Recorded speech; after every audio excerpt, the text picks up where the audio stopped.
الرحمن الرحیم ان اللہ وملائکتہ یصلون علی النبی یا ایہا الذین آمنوا صلوا علیہ وسلموا تسلیما اللہم صلی علی سیدنا و شفیعنا مولانا محمد بارک وسلم صلاۃ و سلام علیک یا رسول اللہ صلی اللہ تعالی علیہ وسلم۔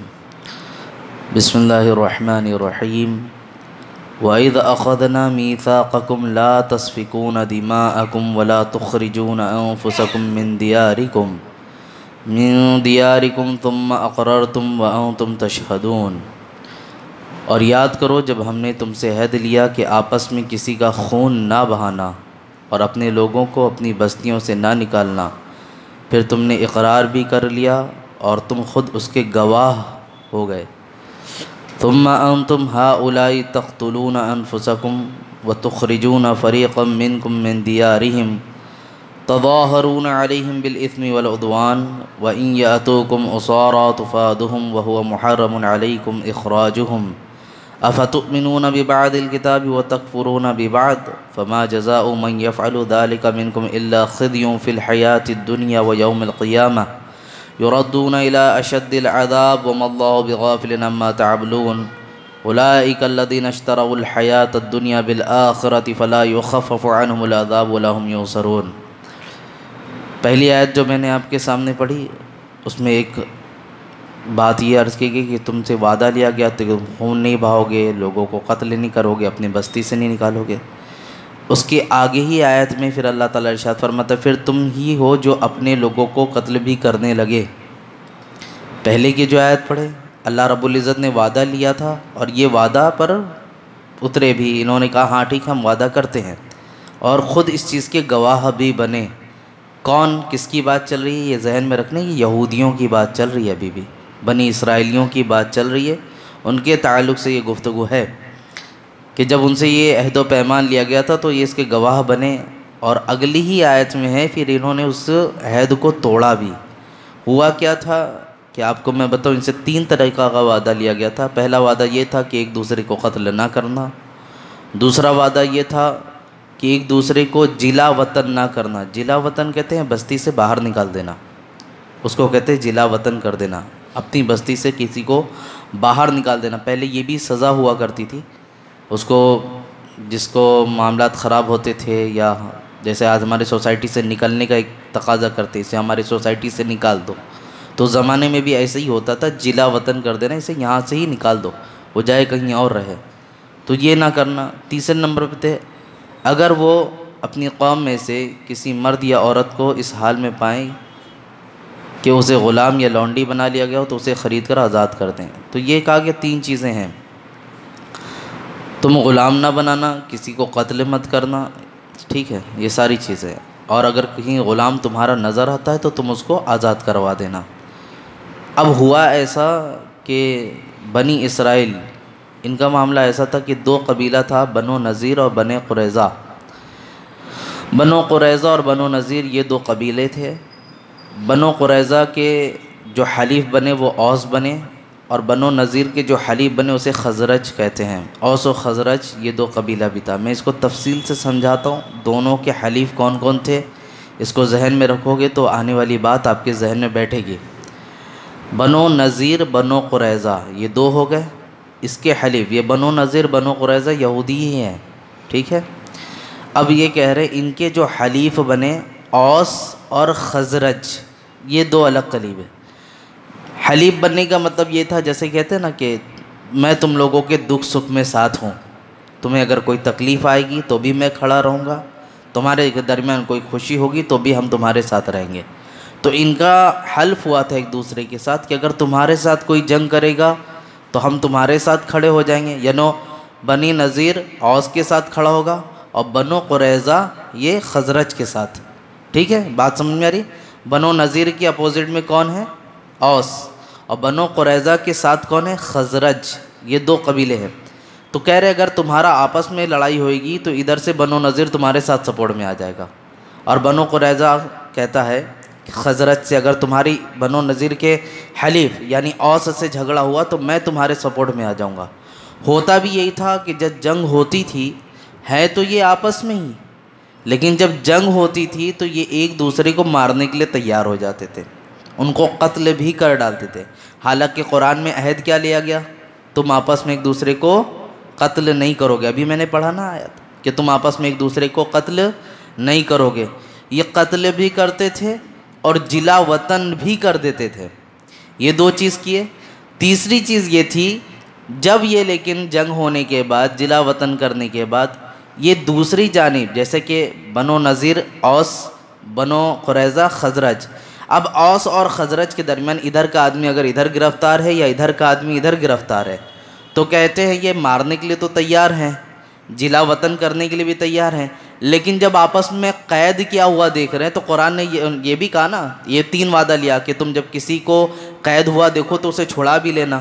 تو اوپر کی 2 چیزوں پہ عمل نہیں کیا، تیسری چیز پہ عمل کر رہے ہیں، جہاں دیکھتے تھے کہ ان کا آدمی گرفتار ہے اس کو چھڑانے پہ چلے جاتے تھے۔ یعنی یہودی بنو اوس یا خزرج کا جو بھی تھا، اوس اور خزرج کے آپس میں ایک دوسرے کے کہہ رہے، یہ اگر دیکھتے تھے کہ ادھر کا آدمی ادھر گرفتار ہے یا ادھر کا آدمی ادھر گرفتار ہے تو ایک دوسرے کے آدمی کو چھڑا دیا کرتے تھے، حالانکہ یہی آدمی اگر جنگ میں مل جائے تو مار رہے ہیں۔ سمجھ رہے بات کو؟ ذہن میں آ رہی یہ بات کہ اوپر سے گئی؟ پھر سے ایک بار سرسری طور پہ بتاتا ہوں۔ 2 قبیلہ ہے، بنو نذیر، بنو قریظہ۔ بنو نذیر کے ساتھ اوس ہے، بنو قریظہ کے ساتھ خزرج ہے۔ کہہ رہے ہیں جب لڑائی ہوئے گی نیچے کے 2 گروہ، یعنی اوس اور خزرج کا جھگڑا ہوا تو اوس کے ساتھ بنو نذیر آئے گا، خزرج کے ساتھ بنو قریظہ آئے گا۔ ٹھیک ہے، اتنی بات سمجھ میں آئی؟ تو یہ جب جنگ کریں گے تو ماریں گے بھی، قتل بھی کریں گے، جلا وطن بھی کریں گے۔ تو قرآن نے تو 3 چیز کہی ہے کہ تم مارنا نہیں، جلا وطن نہیں کرنا، اور قید رہیں گے کہیں یہ تو چھڑا لینا۔ تو 2 چیز پہ تو عمل نہیں کر رہے ہو۔ تیسری چیز جو ہے، قید اگر مل رہے ہیں تو جن کو تم مارنے کے لیے گئے تھے اب قید میں مل رہے تو چھڑانے کے لیے برابر جا رہے ہو۔ تو قرآن وہی کہہ رہا ہے کہ کیا بات ہے، تم کچھ چیزوں کے بعض احکامات کو مانتے ہو اور بعض احکام پہ عمل نہیں کرتے ہو۔ یہ قرآن نے جو آیت فرمائی گئی نا، افتؤمنون ببعض الکتاب وتکفرون ببعض، کہ کیا بات ہے، تم کتاب کی بعض چیزوں کو مان رہے ہو اور بعض چیزوں کو جھٹلا رہے ہو، اس کو تسلیم بھی نہیں کر رہے ہو، اس کو سمجھ میں بھی نہیں رہے ہو۔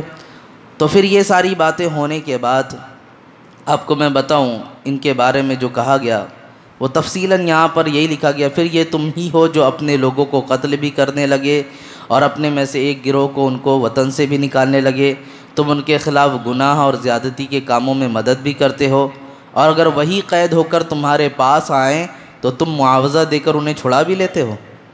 قید بھی کر رہے ہو، ایک طرف قتل بھی کر رہے ہو، پھر چھڑا بھی رہے ہو۔ تو کہتے ہیں کہ حالانکہ تمہارے اوپر تو ان کے نکالنا ہی حرام ہے، تو کیا تم اللہ کے بعض احکام کو مانتے ہو اور بعض انکار کرتے ہو؟ تو جو تم میں سے ایسا کرے اس کا بدلہ دنیاوی زندگی میں ذلت و رسوائی کے سوا اور کیا ہے؟ قیامت کے دن انہیں شدید ترین عذاب کی طرف لوٹایا جائے گا، اور اللہ تمہارے اعمال سے بے خبر نہیں۔ یہی وہ لوگ ہیں جنہوں نے آخرت کے بدلے دنیا کی زندگی خرید لی، تو ان سے نہ تو عذاب ہلکا جائے گا اور نہ ہی ان کی مدد کی جائے گی۔ ان سے جب پوچھا گیا تھا کہ مطلب تم ایسا کیوں کرتے ہو، وجہ کیا ہے، تو کہتے ہیں ہماری عزت کی بات آتی ہے، ہمارے حلیف ہیں نا، ہمارے حلیف ہیں، ہم نے مدد کی ایک عہد و پیمان ان سے بھی کر رکھا ہے کہ ہم تمہاری مدد کریں گے۔ تو جب مدد کرنے کی بات آئی ہے تو قتل کرنے تک مدد میں چلے گئے۔ تو پوری مدد کرو، یا تو پورے دشمن بن جاؤ یا تو پورے دوست ہی بن جاؤ۔ تو جب قید ہو کر آ رہے ہیں تو چھڑانے کے لیے تو برابر ہیں، لیکن جب جنگ میں جا رہے ہیں تو اس کو مارنے کے لیے بھی تیار ہیں۔ یہ یہودیوں کو دیکھیں کہ کیا ہے، یہ دنیا کا معاملہ یہ اپنی طبیعت کے اعتبار سے استعمال کرتے ہیں، دنیا کو یہ اپنی طبیعت کے استعمال سے استعمال کرتے ہیں۔ تو اللہ تعالیٰ فرمایا اللہ بغافلین، اللہ غافل نہیں ہے تمہارے اعمال سے، جو بھی چیز کر رہے ہو، جتنے بھی تمہارے معاملات ہیں اللہ سب جانتا ہے۔ اور اس کے بعد آگے ارشاد ہوتا ہے وَلَقَدْ آتَيْنَا مُوسَى الْكِتَابَ وَقَفَّيْنَا مِن بَعْدِهِ بِالرُّسُلِ وَآتَيْنَا عِيسَى ابْنَ مَرْيَمَ الْبَيِّنَاتِ وَأَيَّدْنَاهُ بِرُوحِ الْقُدُسِ أَفَكُلَّمَا جَاءَكُمْ رَسُولٌ بِمَا لَا تَهْوَىٰ أَنفُسُكُمُ اسْتَكْبَرْتُمْ فَفَرِيقًا كَذَّبْتُمْ وَفَرِيقًا تَقْتُلُونَ۔ اور بے شک ہم نے موسیٰ کو کتاب عطا کی اور اس کے بعد پے در پے رسول بھیجے، یعنی ایک کے بعد دوسرے رسول کو حضرت موسیٰ علیہ السلام کے دور میں بھیجتے رہے۔ ہم نے عیسیٰ بن مریم کو کھلی نشانیاں عطا فرمائی، پاک روح کے ذریعے ان کی مدد کی، تو اے بنی اسرائیل، کیا تمہارا یہ معمول نہیں ہے کہ جب کبھی تمہارے پاس کوئی رسول ایسے احکام لے کر تشریف لایا جنہیں تمہارے دل پسند نہیں کرتے تھے تو تم تکبر کرتے تھے، پھر ان انبیاء میں سے ایک گروہ کو تم جھٹلاتے تھے اور ایک گروہ کو قتل بھی کرتے تھے، شہید کرتے تھے۔ بنی اسرائیل انہوں نے صرف اپنے لوگوں کو ہی شہید نہیں کیا تھا، قتل نہیں کیا تھا، ان کا معاملہ ایسا تھا انہوں نے انبیاء علیہ السلام کو بھی قتل کیا، اور ایک دو کو نہیں، ہزار کی تعداد میں انہوں نے انبیاء کو بھی مارا ہے، اور ناحق قتل کیا، ناحق، صرف اپنی طبیعت کی پیروی کے لیے۔ بہرکیف یہاں شروع میں کہا گیا کہ ہم نے موسیٰ علیہ السلام کو کتاب عطا کی۔ موسیٰ علیہ السلام کے زمانے میں، فرماتے عیسیٰ علیہ السلام کے زمانے تک متواتر کے ساتھ فرمایا تھا 4000 ایک تعداد بیان کی گئی کہ انبیاء علیہ السلام آتے رہے، 4000۔ یہ بنی اسرائیل کو سنبھالنے کے لیے، ان کو سمجھانے کے لیے کتنے لوگ آتے رہے، کتنے انبیاء علیہ السلام؟ 4000 ایک تعداد ہوتی ہے، ایک بڑی کوانٹٹی ہے۔ آج کے دور کے اعتبار سے دیکھیے 4000 افراد کام کرنے والے اپنے پاس ہوں اور الگ الگ خطے میں ان کو بچھا دیا جائے اور وہ دین و تبلیغ کر رہے ہو تو ایک بڑا انقلاب ہوتا ہے۔ 4000 ان پر بھی وہ ہٹ دھرمی دکھاتے رہے، اپنی طبیعت کے اعتبار سے من مانی کرتے رہے۔ پھر کہتے ہیں کہ ساری شریعتیں آتی رہیں، ختم ہوتی رہیں، سب یہ حضرت موسیٰ علیہ السلام کی شریعت پہ عمل کرتے رہے۔ پھر حضرت عیسیٰ علیہ السلام آئے اور اس کے بعد آخری نبی ہمارے نبی پاک صلی اللہ علیہ وسلم آئے۔ پھر فرمایا جاتا ہے کہ ہم نے مریم کو نشانیاں دی اور عیسیٰ علیہ السلام کو نشانیاں دے کر جو بھیجا، تو نشانیوں سے مراد یہاں ان کے معجزات ہیں جو قرآن نے کہا۔ حضرت عیسیٰ علیہ السلام کو کئی معجزے اللہ نے دیے تھے، مردوں کو زندہ کر دینا، اندھے کو بصارت دے دینا یعنی اس کی آنکھوں کو لوٹا دینا، برس والوں کو صحت دینا۔ برس کی بیماری جو یہ سفید داغ پڑ جاتا ہے، برس کی بیماری بہت ساری وجوہات ہیں، ناخن کھانے سے نسیان اور برس کی بیماری ہوتی ہے، دھوپ کا گرم پانی استعمال کرنے سے برس کی بیماری ہوتی ہے، دو سفید چیز جیسے عام طور پر بعض حکماء نے لکھا کہ مچھلی اور دودھ ایک ساتھ کھائیں گے تو اس سے بھی برس کی بیماری ہوتی ہے۔ تو بہت سارے لوگوں نے اس طرح کی باتیں لکھی ہیں، منع کیا گیا ہے، تو جس سے برس کی بیماری، تو یہ برس کی بیماری کو بھی حضرت عیسیٰ علیہ السلام ٹھیک کر دیتے تھے، اور پرندوں کی جو صورت والے جو بھی ہوتے تھے ان کے اندر جان بھی ڈال دیتے تھے۔ یہ ساری چیزیں، غیب کی خبریں دینا، یہ تو جو نبی ہوگا اللہ رب العزت نے اس کا خاصہ رکھا ہے، نبی ہے تو غیب کی خبریں سنائے گا۔ پھر آگے ایک لفظ ہے وَأَيَّدْنَا بِرُوحِ الْقُدُسِ، اور روح قدس کے ذریعے ہم نے ان کی تائید کی، ان کی مدد کی۔ یہاں مراد کون ہے؟ روح قدس سے مراد حضرت جبریل علیہ السلام۔ حضرت جبریل علیہ السلام حضرت عیسیٰ علیہ السلام کے ساتھ ہمہ وقت ساتھ میں ہی رہتے تھے، ہر جگہ ساتھ میں ہی رہا کرتے تھے، اٹھنا بیٹھنا سب چیزوں میں حضرت عیسیٰ علیہ السلام کے۔ اور یہ بھی فرمایا گیا کہ حضرت جبریل علیہ السلام حضرت عیسیٰ علیہ السلام کی بڑی تائید بھی کرتے تھے، ان کی مدد بھی کیا کرتے تھے۔ اور اسی وجہ سے آپ کو میں بتاؤں کہ حضور صلی اللہ علیہ وسلم خود صحابی رسول ہیں، حضرت حسان بن ثابت جب وہ نعت پڑھنے کے لیے کھڑے ہوتے تو رسول پاک صلی اللہ علیہ وسلم ان کے لیے ممبر لگواتے تھے، ایک ممبر لگایا جاتا اور کہتے حسان اب اس پر چڑھو اور میری نعت پڑھنا شروع کرو، میری تعریف کرنا شروع کرو، اور دعا کیا کرتے تھے اللہم ایدہ بروح القدس، اے اللہ روح قدس کے ذریعے حسان کی تو تائید فرما، مدد فرما۔ حضرت جبریل رسول پاک صلی اللہ علیہ وسلم حضرت جبریل علیہ السلام سے مدد کے لیے دعا کر رہے ہیں۔ اب مجھے بتاؤ غیر اللہ سے مدد مانگنا جائز ہے کہ نہیں؟ کہتے ہیں نا اللہ کے سوا کسی سے مدد نہ مانگو، یہاں تو رسول پاک صلی اللہ علیہ وسلم خود مدد کے لیے کس سے کہہ رہے ہیں؟ اے اللہ تو جبریل کے ذریعے حسان بن ثابت کی مدد فرما۔ اگر یہ ہوتا کہ اے جبریل تم ہی ہو مددگار، تمہارے علاوہ کوئی نہیں، تو بات بگڑ جاتی، لیکن بات کیا کہہ رہی؟ اے اللہ تیرے حکم ہو اور جبریل مدد کر رہے ہوں۔ تو سب جگہ ہمارا بھی یہی عقیدہ ہوتا ہے کہ جہاں بھی ہم جاتے ہیں تو ہم کہتے ہیں اے اللہ ان کے ذریعے ہماری مدد فرما دے۔ تو یہ ذریعے، کسی کے ذریعے بولتے ہیں نا وسیلہ مت مانگو، یہ وسیلہ نہیں ہے تو پھر کیا ہے؟ قرآن صاف الفاظ میں کہہ رہا ہے نا، یہ وسیلہ نہیں ہے تو پھر اور کون سی چیز ہے میرے عزیزوں؟ اور میں آپ کے سامنے بات عرض کروں کہ مجھے چند روایتیں ملی ہیں، بعض لوگ کہتے ہیں کہ نہیں وہ باحیات تھے رسول پاک صلی اللہ علیہ وسلم تو ان سے مدد مانگنی چاہیے تھی، درخواست کرنا چاہیے تھا۔ مجھے روایتیں یہاں پر نظر آئی۔ ابو قاسم ثابت بن احمد بغدادی رحمۃ اللہ تعالی فرماتے ہیں، میں نے تاجدار رسالہ صلی اللہ علیہ وسلم کے شہر اقدس مدینہ منورہ میں ایک شخص کو دیکھا کہ اس نے سرکار دو عالم صلی اللہ علیہ وسلم کے روضہ انور کے قریب صبح کی اذان دی، اور جب اس نے الصلاۃ خیر من النوم کہا تو یہ سن کر مسجد نبی کے خادموں میں سے ایک خادم آیا اور اس نے تھپڑ مار دیا۔ وہ شخص رونے لگا اور اس نے فریاد کی، یا رسول اللہ صلی اللہ علیہ وسلم، آپ کی موجودگی میں اس شخص نے میرے ساتھ ایسا کیا۔ اس کی فریاد جیسے ہی ختم ہوئی تو اس خادم پر فالج گر گیا، جگہ پر ہی۔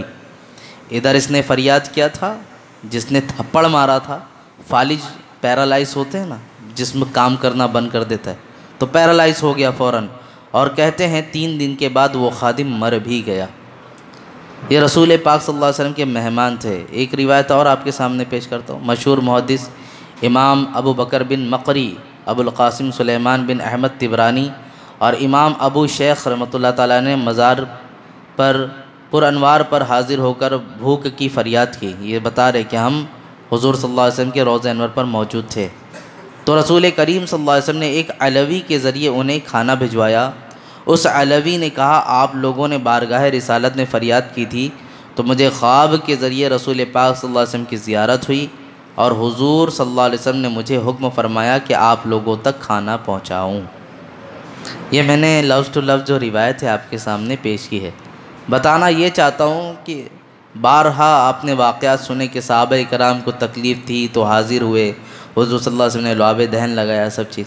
یہ اس پہ کہتے ہیں ان میں مدد کرنا تو ثابت ہے، لیکن یہ کہاں سے ثابت ہے کہ ان کے پردہ پروانے کے بعد بھی مدد ہوگی؟ تو یہ دیکھ لو، یہ ساری باتیں جو میں نے آپ کے سامنے رکھی، ان سے بھی بات ثابت ہوتی کہ رسول پاک صلی اللہ علیہ وسلم سے مدد مانگنا جائز ہے۔ ہاں، کسی سے بھی اگر آپ مدد مانگتے ہیں اور اس کو اگر خدا سمجھ کر مدد مانگا، اپنا معبود سمجھ کر مدد مانگا، تو بات وہاں بگڑ جائے گی، آپ کے عقیدے کے معاملات بگڑ جائیں گے۔ وہاں پر عقیدہ درست رکھنا ہے تو یہ عقیدہ رکھنا پڑے گا کہ ہمیں دینے والا کون ہے؟ اللہ رب العزت ہے۔ یہ الگ بات ہے، بانٹنے کا کام الگ الگ لوگوں کے ذریعے ہوتا ہے، یہ چیزیں ذہن میں ہونا چاہیے۔ آگے کی آیتیں، وَقَالُوا قُلُوبُنَا غُلْفٌ بَل لَّعَنَهُمُ اللَّهُ بِكُفْرِهِمْ فَقَلِيلًا مَّا يُؤْمِنُونَ، اور یہودیوں نے کہا ہمارے دلوں پر پردے پڑے ہوئے ہیں، بلکہ اللہ تعالیٰ نے ان کے کفر کی وجہ سے ان پر لعنت کر دی، تو ان میں سے تھوڑے لوگ ہی ایمان لاتے ہیں۔ یہ پردے پڑ جانا کل میں نے اس پہ بھی تشریح کی تھی آپ کے سامنے، کہ جب انسان پر پردہ پڑ جاتا ہے تو انسان کی حالت کیا ہو جاتی ہے۔ دنیاوی پردہ پڑنا مراد ہے یہاں پر۔ پردہ پڑھنے سے مراد یہ نہیں کہ انہیں کچھ نظر نہیں آ رہا، جن کی زندگیوں میں 4-4 ہزار انبیاء علیہ السلام آئے، باوجود اس پر انہوں نے عمل نہیں کیا، تھوڑی ہی ایمان لا پائے۔ اور میں آپ کو بتاؤں، پیچھے کی ایک آیت گزری نا، پیچھے کی آیت میں گزرا کہ تم جھٹلاتے بھی ہو، عہد کو توڑتے بھی ہو اور قتل بھی کرتے ہو، یہاں تک کہ تم نے بعض رسولوں کو جھٹلایا اور بعض کو قتل بھی کیا۔ آپ کو پتہ ہے حضرت یحییٰ علیہ السلام کے بارے میں ملتا ہے کہ ان کے زمانے میں ایک بادشاہ تھا، حداد بن حدار۔ یہ اس کے بارے میں کہا، اس نے غصے میں آ کر اپنی بیوی کو طلاق دے دیا، غصے میں آیا اپنی بیوی کو طلاق دے دیا۔ تو خاتون جو تھی ملکہ، حضرت یحییٰ علیہ السلام کے پاس مسئلے کو بھجوائی کہ میرا شوہر نے طلاق دے دی ہے، کیا معاملہ ہے، ساتھ میں رہنا جائز نہیں۔ بہر کے اب کچھ دن گزرے، دونوں نے صلح کر لی۔ اب اس نے کہا کہ دیکھو ہم لوگ ٹھیک ہو گئے ہیں، ہمارے درمیان صلح ہو گئی، اب ہم ساتھ میں رہنا چاہتے ہیں۔ جب اتنی بات کہا کہ ہم ساتھ میں رہنا چاہتے ہیں، ہماری صلح ہو گئی، یہ سب چیز، آپ نے کہا ابھی بھی ساتھ میں نہیں رہ سکتے، طلاق ہو گئی، ساتھ میں رہنا حرام ہے، اس چیز کو کہ فیصلے میرے حق میں نہیں دے رہے ہیں۔ غصے میں آئی اور اس نے اپنے ایک سپاہی کو بھیجا، کہا جا کر ان کے گردن لے کر آ جاؤ۔ ان کی گردن لے کر حضرت یحییٰ علیہ السلام کے پاس وہ آیا، اور آنے کے بعد ان کی گردن مار دیا اور ایک تشت میں لے کر آیا۔ تشت میں لا کر جیسے ہی بارگاہ میں اس کے رکھا، اس کے دربار میں پیش کیا، تو کٹی ہوئی گردن سے بھی یہی آواز آ رہی تھی۔ حضرت یحییٰ علیہ السلام کہہ رہے تھے، میں اس وقت بھی کہہ رہا تھا تمہارا رہنا ابھی حرام ہے، ابھی بھی کہتا ہوں تمہارا رہنا حرام ہے۔ کٹی ہوئی گردن سے بھی حضرت یحییٰ علیہ السلام یہی کہہ رہے۔ یہ ہوتی حق گوئی، سر کٹ بھی جائے تو لیکن انسان کی جو حق کی زبان ہے وہ ختم نہیں ہوتی. کسی کی زبان کو بند کر دینا، اس سے بند کرنے سے حق چھپ نہیں جاتا. جب اللہ نے کہہ دیا جاء الحق وزهق الباطل ان الباطل کان زہوقا، حق آیا باطل ظاہر ہو گیا، اور باطل تو ہے ہی ہے زائل ہونے والی چیز.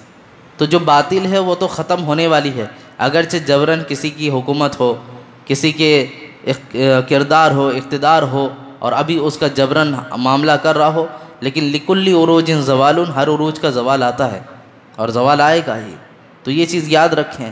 تو حضرت یحییٰ علیہ السلام کے ساتھ انہوں نے یہ ایسا سلوک کیا، حضرت زکریا علیہ السلام کے ساتھ انہوں نے سلوک کیا، ان کو بھی درخت کے اندر آری کے ساتھ کٹوا دیا. حالانکہ یہاں بہت سارے لوگ اعتراض کے طور پر بولتے ہیں یہ جب وہ نبی تھے اور انبیاء علیہ السلام مدد کر سکتے تو اپنی مدد کیوں نہیں کی انہوں نے؟ آپ کو معلوم ہے روایتوں میں بات کیا ہے؟ حضرت زکریا علیہ السلام کے بارے میں اللہ تعالیٰ نے کہا اے زکریا اگر تم اف کرو گے، یعنی یہ تکلیف اگر میرے محبوب بندی کو پہنچی تو میں صفحہ ہستی سے پورے یہودیوں کو مٹا دوں گا، دنیا سے پورے یہودی ختم ہو جائیں گے. اور اگر تم نے اف نہ کیا، صبر کرتے رہے اور شہادت کو اختیار کیا تو ان کو چھوڑ دیا جائے گا، ان کا انجام آخرت میں ہوگا. حضرت زکریا علیہ السلام نے جب اس چیز کو سنا، آری چلتی رہی، جسم کٹ گیا لیکن زبان سے اف تک نہ نکلا. ذرا سوچیں، یہ ہمارے بارے میں اتنا سوچتے تھے جو نبی ہوتے ہیں اپنی امت کے بارے میں کہ ان کو تکلیف نہ پہنچے. اور امتی کا حال ایسا رہتا ہے کہ نبی کو گاہے بگاہے اپنے اعمال کے ذریعے، اپنے کردار کے ذریعے تکلیف پہنچایا کرتے ہیں. عزیزان ملت اسلامیہ، تو بات یہ عرض کرنی ہے کہ ان کا معاملہ ایسا ہے، ان کی نگاہوں پہ پردہ پڑا. یہ خود ہی کہتے ہیں وَقُلُوبُنَا غُلْف، دل بالکل ان کا مردہ ہو چکا ہے، احساس ختم ہو چکا ہے. دل یہ سب سے اہم چیز ہے، اس کے اندر احساس باقی ہے تو بھائی چارگی بھی ہے، محبت بھی ہے، انسانیت بھی ہے، گناہوں سے ہمکنارگی بھی ہے، دنیا سے بے رغبتی بھی ہے، سب موجود مل جائے گی. اور اگر یہی دل مردہ ہو گیا سارے احساس ختم ہو جائیں گے. کون بھائی ہے، کون اپنا ہے، کون پرایا ہے، کیا صحیح ہے، کیا غلط ہے، کیا حلال کیا حرام، سب ختم. صرف ایک ہی چیز سامنے آئے گی، وہ اپنی طبیعت کی بات. اور ان یہودیوں کا معاملہ ایسے ہی تھا، انہوں نے صرف اپنی طبیعت کی سنی، ہمیشہ صرف اپنی طبیعت کی سنتے رہے. آگے کی بات سماعت کریں. اللہ رب العزت ارشاد فرماتا ہے وَلَمَّا جَاءَهُمْ كِتَابٌ مِّنْ عِندِ اللَّهِ مُصَدِّقٌ لِّمَا مَعَهُمْ وَكَانُوا مِنْ قَبْلُ يَسْتَفْتِحُونَ عَلَى الَّذِينَ كَفَرُوا فَلَمَّا جَاءَهُمْ مَا عَرَفُوا كَفَرُوا بِهِ فَلَعْنَةُ اللَّهِ عَلَى الْكَافِرِينَ. اور جب ان کے پاس اللہ کی وہ کتاب آئی جو ان کے پاس موجود کتاب کی تصدیق کرنے والی ہے، اور اس سے پہلے اسی نبی کے وسیلے سے کافروں کے خلاف فتح مانگتے تھے، تو جب ان کے پاس وہ جانا پہنچانا نبی تشریف لایا تو اس کے منکر ہو گئے. تو اللہ کی لعنت ہو انکار کرنے والوں پر. حضرت موسیٰ علیہ السلام کے اوپر توریت نازل ہوئی. اب رسول پاک صلی اللہ علیہ وسلم کے زمانے میں جب حضور صلی اللہ علیہ وسلم کی بعثت ہوئی، آپ پر قرآن مقدس اتارا گیا. یہ قرآن مقدس تمام انبیاء علیہ السلام کی تصدیق کرنے والی، ان کے اوپر جتنی کتابیں ہیں سب کی تصدیق کرنے والی. ان یہودیوں کا کیسا تھا معاملہ کہ ہمارے بنی اسرائیل میں سے ہوں گے آخری نبی جو ہوں گے، یہ مانتے تھے. معلوم ہے آپ کو، میں روایتوں میں آپ کو بتاتا ہوں، دعا کے الفاظ یہ ہیں. یہ جب جنگ کرنے کے لیے جاتے تھے یہودی تو ان کو پتہ تھا، کتابوں میں مستور تھا کہ آخری نبی آئیں گے، آخری نبی آئیں گے، وہ اللہ کے محبوب ترین بندے، سب پتہ تھا. یہ دعا کیا کرتے؟ اللہم افتح علینا وانصر بالنبی الامی، اے اللہ تیرے نبی امی، ان کے ذریعے ہمیں مدد عطا فرما اور فتح یابی حاصل فرما. یہ یہودی خود وسیلے کے ذریعے دعا کر رہے ہوتے تھے اور ان کو مدد پہنچتی بھی تھی، فتح یابی حاصل بھی ہوتی تھی، ساری چیزیں تھی. باوجود اس کے جب نبی پاک صلی اللہ علیہ وسلم کی بعثت ہوئی، قرآن مقدس بھی آیا تو قرآن کو انہوں نے جھٹلایا، نبی کو بھی جھٹلایا. وجہ کیا بنی؟ ان کا یہ ماننا تھا کہ آخری نبی جو ہوگا وہ ہماری قوم میں سے ہوگا. میں نے اس سے پہلے بھی بتایا آخری نبی جو ہوگا وہ بنی اسرائیل میں سے ہوگا، لیکن وہ بنی اسماعیل میں سے نکلے، وہ حضرت ابراہیم علیہ السلام کی اولاد میں سے. تو ان کو یہی چیز چبھ گئی، یہ تو ہمارے میں سے نہیں ہے، یہ تو ہمارے میں سے نہیں ہے، لہذا ہماری شریعت کو منسوخ کیا جائے گا تو ہم کیوں ختم کریں. اب ان سے جب آگے وہی کہا جاتا ہے، ان سے بات بھی ہوتی ہے. قرآن کہتا ہے جب پوچھا جاتا ہے ان سے کہ تم کتاب کو نہیں مانتے، اللہ کی کتاب کو نہیں مانتے، وہ کہتے ہیں ہاں مانتے تو ہیں، ہمارے پاس بھی تو کتاب ہے اللہ کی، ہم مانتے تو ہیں. میں یہاں پہ ایک عقیدہ بتاتا ہوں. کتاب کو ماننے سے مطلب یہ نہیں جیسے یہودی توریت کو مانتے ہیں، کوئی زبور کو مانتا ہے، کوئی انجیل کو مانتا ہے اور ایک دوسری کتاب کو انکار کرتا ہے۔ ہم میں بھی اگر صرف یہ ہے کہ کوئی قرآن کو مانتا ہے اور دوسری کتاب کا انکار کرتا ہے، کافر ہو جائے گا، کیونکہ کتاب پر بھی ایمان لانا ضروری ہے۔ آمنت باللہ و ملائکتہ و کتبہ، کہ ہمیں ایمان لایا اللہ پر، اس کے فرشتوں پر اور اس کی کتابوں پر۔ تو کتابوں پر بھی ہمیں ایمان لانا ضروری ہے۔ ہم صرف یہ کہ قرآن ہماری کتاب، قرآن ہماری، یقیناً ہماری کتاب ہے، ہمارے نبی پہ نازل ہوئی، لیکن ساتھ ہی ساتھ میں دوسری جو کتابیں ہیں، توریت، زبور، انجیل اور جو صحیفے ہیں، ان کو بھی حق ماننا ہے کہ یہ بھی اللہ کی کتاب ہے۔ ہاں یہ الگ بات ہے انہوں نے رد و بدل کر دیا، اس میں تبدیلی کر دی، اس میں گھٹا بڑھا دیا، یہ ان کے اپنے معاملات تھے، لیکن بات جو عرض کرنی ہے وہ غور سے سمجھیں کہ کتاب کے حوالے سے اگر انکار کر دیے تو کافر ہو جائیں گے۔ تو یہ کیا کہتے تھے کہ ہاں ہمارے پاس تو کتاب ہے۔ میں آگے کی آیت آپ کو پڑھ کے بتاتا ہوں اور بات سمجھ میں آئے گی آپ کو۔ بِئْسَ مَا اشْتَرَوْا بِهِ أَنفُسَهُمْ أَن يَكْفُرُوا بِمَا أَنزَلَ اللَّهُ بَغْيًا أَن يُنَزِّلَ اللَّهُ مِنْ فَضْلِهِ عَلَىٰ مَن يَشَاءُ مِنْ عِبَادِهِ فَبَاءُوا بِغَضَبٍ عَلَىٰ غَضَبٍ وَلِلْكَافِرِينَ عَذَابٌ مُّهِينٌ۔ اور انہوں نے اپنی جانوں کا کتنا برا سودا کیا کہ اللہ نے جو نازل فرمایا اس کا انکار کر رہے ہیں، اس حسد کی وجہ سے کہ اللہ اپنے فضل سے اپنے جس بندے پر چاہتا ہے وہی نازل فرماتا ہے، تو یہ لوگ غضب پر غضب کے مستحق ہو گئے اور کافروں کے لیے ذلت ناک عذاب ہے۔ وَإِذَا قِيلَ لَهُمْ آمِنُوا بِمَا أَنزَلَ اللَّهُ قَالُوا نُؤْمِنُ بِمَا أُنزِلَ عَلَيْنَا وَيَكْفُرُونَ بِمَا وَرَاءَهُ وَهُوَ الْحَقُّ مُصَدِّقًا لِمَا مَعَهُمْ قُلْ فَلِمَا تَقْتُلُونَ أَنبِيَاءَ اللَّهِ مِن قَبْلُ إِن كُنتُم مُّؤْمِنِينَ۔ اور جب ان سے کہا جائے کہ اس پر ایمان لاؤ جو اللہ نے نازل فرمایا، تو کہتے ہیں ہم اسی پر ایمان لاتے ہیں جو اللہ نے نازل فرمایا۔ میں نے جیسے کہا نا، قرآن کی آیت ہے، ہم اسی پر ایمان لاتے ہیں جو ہمارے اوپر نازل کیا گیا، اور وہ تورات کے علاوہ دیگر کا انکار کرتے ہیں، حالانکہ قرآن بھی حق ہے، ان کے پاس موجود جو کتاب ہے اس کی تصدیق کرنے والا ہے۔ اے محبوب تم فرما دو، اے یہودیوں اگر تم ایمان والے تھے تو پھر پہلے تم اللہ کے نبیوں کو کیوں شہید کرتے تھے؟ تم کہتے ہو نا یہ اللہ کی کتاب ہے، یہ ہم مانتے توریت ہے اور ساری چیزوں کی تصدیق کرتے ہیں۔ بات ایک ہی ہے، طبیعت کو اپنی شریعت بنا لینا۔ جس چیز کو تمہاری طبیعت ایکسیپٹ کرتی ہے اس کو تم مانو، یہ اچھا اچھا، دوسرے الفاظ میں کہ میٹھا میٹھا ہف ہف، کڑوا کڑوا تھو تھو۔ تو یہاں یہی معاملہ ہے ان کا، جتنا میٹھا میٹھا ملتا رہا ان کے لیے جو چیز تھی اس کو کھرتے رہے، اور جہاں ان کی طبیعت کے خلاف ہوا اور ان کی روایتوں کے خلاف آنے لگا، ان کے مزاج کے خلاف، ان کے مرتبے کے خلاف اور قبیلے کے خلاف ہونے لگا، اس چیز کو چھوڑتے چلے گئے۔ اب توریت انہوں نے کہا یہ ہماری کتاب ہے، حالانکہ اسی کتاب کی تصدیق کرنے والی قرآن مقدس ہے، اس کا انکار کر رہے ہیں۔ تو بہرکیف یہ ہٹ دھرمی سن رہے ہیں آپ کہاں سے کب تک چلتی چلی آ رہی ہے، یہ بنی اسرائیلیوں کے بارے میں ہے۔ آگے بھی بات سماعت فرما لے، میں مختصر آج آپ کے سامنے آیت اس کی تشریح کر رہا ہوں۔ وَلَقَدْ جَاءَكُم مُوسَىٰ بِالْبَيِّنَاتِ ثُمَّ اتَّخَذْتُمُ الْعِجْلَ مِن بَعْدِ وَأَنتُمْ ظَالِمُونَ۔ اور بے شک تمہارے پاس موسیٰ روشن نشانیاں لے کر تشریف لائے تھے، پھر تم نے اس کے بعد بچھڑے کو معبود بنا لیا اور تم ظالم تھے۔ یہ اللہ یاد دلا رہا ہے، تم کہتے ہو نا ہماری کتاب ہے، نبی کو شہید بھی کیا تم نے بچھڑے کی پوجا بھی کی، حالانکہ تمہارے پاس روشن دلیل تھی۔ یہ اللہ یاد دلا رہا ہے ان کی ہر درمیان۔ پھر آگے ہے وَإِذْ أَخَذْنَا مِيثَاقَكُمْ وَرَفَعْنَا فَوْقَكُمُ الطُّورَ، یہ سب میں نے تشریحات کر دی اس لیے پڑھتے ہوئے جا رہا ہوں میں صرف۔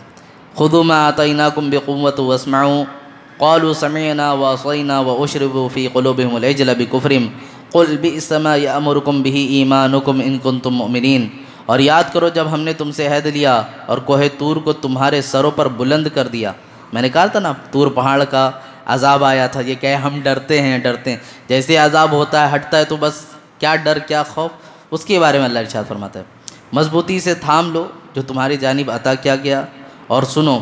انہوں نے کہا ہم نے سنا اور نہ مانا، اور ان کے کفر کی وجہ سے ان کے دلوں میں تو بچھڑا جا بچا تھا، رچا ہوا تھا۔ اے محبوب تم فرما دو اگر تم ایمان والے ہو تو تمہارا ایمان تمہیں کتنا برا حکم دیتا ہے۔ تم ایمان والے ہو نا، ہم کہتے ہیں ہم نے ایمان لائے، ہماری کتاب ہے یا ہم اس کی تصدیق کرتے ہیں، بعد والی کتاب کو نہیں مانتے، تو ساری چیزیں تو تمہارے سامنے پیش کی گئی، عذاب بھی تم نے دیکھ لیا، تم نے فرعون کو غرق ہوتے ہوئے بھی دیکھ لیا، کتنی ساری چیزیں دیکھی باوجود جھٹلاتے رہے۔ تو عزیزان ملت اسلامی یہ اللہ انہیں یاد کرا رہا ہے۔ پھر آخر میں جو بات آج کی بالخصوص تفسیر میں تھوڑی سی آپ کے سامنے عرض کرنی ہے وہ یہ کہ ان کا کہنا تھا ہم تو زیادہ دیر تک جہنم میں نہیں رہیں گے، گنتی کے چند دن رہیں گے بچھڑے کی بات، باقی تو ہمارے لیے جنت بنائی گئی ہے۔ اللہ فرماتا قل ان کانت لکم الدار الاخرۃ عند اللہ خالصۃ من دون الناس فتمنوا الموت ان کنتم صادقین۔ اے محبوب تم فرما دو اگر دوسرے لوگوں کو چھوڑ کر آخرت کا گھر اللہ کے نزدیک خالص تمہارے ہی لیے ہے تو اگر تم سچے ہو تو موت کی تمنا کرو۔ سچے ہو نا تم اپنی بات میں کہ ہمارے لیے ہے تو یہ تو ہمیشگی کا گھر ہے نہیں، تم موت کی تمنا کرو نا، جنت تمہارے لیے بنائی ہے، مرو تم جلدی سے۔ تم موت کی تمنا کیوں نہیں کرتے؟ تم کہتے ہو کہ یہ ہمارے لیے بنایا گیا ہے، جہنم میں تو ہم جائیں گے نہیں، اور جنت کی نعمتیں بھی تمہیں پتہ ہے سب، تو موت کی تمنا کرو۔ اسی کے حوالے سے آگے پھر کہتا ہے اللہ تعالیٰ وَلَن يَتَمَنَّوْهُ أَبَدًا بِمَا قَدَّمَتْ أَيْدِيهِمْ وَاللَّهُ عَلِيمٌ بِالظَّالِمِينَ، اور اپنی بدعمالیوں کی وجہ سے یہ ہرگز موت کی تمنا نہ کریں گے۔ یہ بول تو رہے ہیں ساری چیزیں کہ توریت ہماری ہے، نبیوں کو ہم نے مانا، حالانکہ انہوں نے قتل بھی کیا، ساری ہٹ دھرمی ہوتی رہی، کتنی چیزوں انہوں نے عبد سماعت کیا ترتیب وار، کتنی چیزوں کے خلاف یہ جاتے رہے، اور پھر یہ کہتے ہیں آخر میں آ کے کہ جہنم میں اگر جانا بھی ہوا تو گنتی کے چند دن جائیں گے، واپس تو جنت ہمارے لیے بنائی گئی ہے۔ اب اللہ اس پہ جواباً کہہ رہا ہے تو موت کی تمنا کرو نا، جنت تمہارے لیے ہے، مرنے کے لیے دیکھو۔ حالانکہ ایسا نہیں ہے، اللہ کہتا ہے یہ ہرگز تمنا نہ کریں۔ ولن لن کا صیغہ آیا ہے، یہ تاکید کے لیے آتا ہے، ہرگز کا معنی آتا ہے، یہ ہرگز تمنا نہیں کریں گے، بلکہ ان کی حالت تو یہ تو سالوں سال جینے کی خواہش کریں گے میاں، ان کی خواہش تو ہوگی کہ ہزار ہزار سال ہم جیتے رہیں، بلکہ اللہ آگے اس کے بارے میں ارشاد بھی فرماتا ہے۔ یہ صریح آیت پڑھو گے مفہوم خود بخود سمجھ میں آئے گا۔ وَلَتَجِدَنَّهُمْ أَحْرَصَ النَّاسِ عَلَىٰ حَيَاةٍ وَمِنَ الَّذِينَ أَشْرَكُوا يَوَدُّ أَحَدُكُمْ لَوْ يُعَمَّرُ أَلْفَ سَنَةٍ وَمَا هُوَ بِمُزَحْزِحِهِ من العذاب ان يعمر واللہ بصیر بما يعملون۔ اور بے شک تم ضرور انہیں پاؤ گے کہ سب لوگوں سے زیادہ جینے کی ہوس رکھتے ہیں، کہتے ہیں نا کہ ہم جنت میں چلے جائیں گے، تم مرنے کی خواہش کرو، اللہ کہتا ہے یہ ہرگز مرنے کی خواہش نہیں کریں گے، اور جب تم ان کے پاس دیکھو گے تو جینے کی خواہش، ان کو طلب ہوس یہ ہوگی کہ کتنی زیادہ ہم جی سکیں، اور ساتھ ہی ساتھ اللہ کہتا ہے کہ ان کی تمنا تو یہ ہوگی کہ کاش انہیں 1000 سال کی زندگی دے دی جائے، ان کی تمنا تو یہ ہوگی کاش انہیں 1000 سال کی زندگی دے دی جائے، حالانکہ اتنی عمر کا دیا جانا بھی اسے عذاب سے دور نہ کر سکے گا۔ 1000 سال بھی جی لیے اس کے بعد بھی تو موت آنی ہے نا، موت کے بعد کیا ہے؟ حساب کتاب اور پھر فیصلہ ہونا ہے، تو تم 1000 سال بھی جی لیے تو اس کے بعد کیا ہے معاملہ؟ تو 1000 سال 10,000 سال 20,000 سال جی لو، کتنا جینا چاہو گے، جتنا جینا چاہو جی لو، لیکن آخری چیز کیا ہے؟ کل نفس ذائقۃ الموت، جو اللہ کا حکم ہے ہر جاندار کو، ہر نفس کو موت کا مزہ چکھنا ہے تو وہ تو چکھنا ہی ہے، وہ موت کی سختی تمہیں دیکھنی ہے، اس کے بعد کے مرحلے تمہیں پار کرنا ہی ہے، اس کو دیکھنا ہی ہے۔ تو عزیزان ملت اسلامیہ، اللہ رب العزت نے یہ تمام چیزوں کو بیان کرنے کے بعد یہ